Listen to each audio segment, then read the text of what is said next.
Since 2013, the New York Giants only had one playoff appearance, so it was obvious the New York Giants were doing something wrong and needed a change.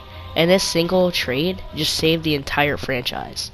I'm talking about the Odell Beckham Jr. trade. I know this is a very unpopular opinion, but hear me out.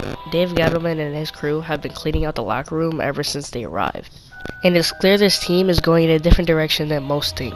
Odell's temper tantrums, him being a huge distraction to his team, and his lack of leadership, as well as his ability to throw his teammates under the bus, is all symptoms of two-faced Odell, where he's a huge distraction and cancer to the team off the field and a demotivation in the locker room, but is always productive on the field, single-handedly carrying this team before the arrival of the new face of the franchise in Saquon Barkley. However, this trade in most opinions was an outright loss for the Giants. On the other hand, I disagree. They replaced Landon Collins with essentially a bigger and better player in Jabril Peppers, who is only 23 and has so much potential. On top of that, he can actually cover, and much like Landon Collins, he can stop the run and is a big hitter causing key incompletions. So you bring more talent to the defense, as well as a first-round pick, 17th overall selection, and a third-round pick. If used correctly, the Giants can be a great team even without Odell.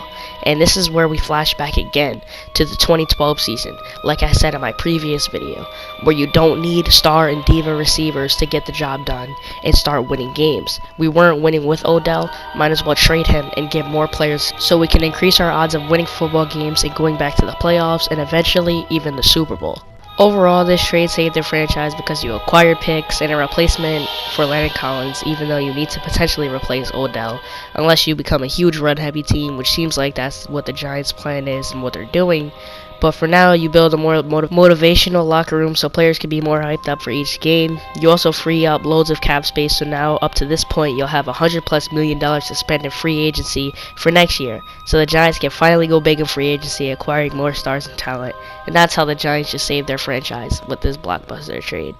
Have a nice day, and remember to believe.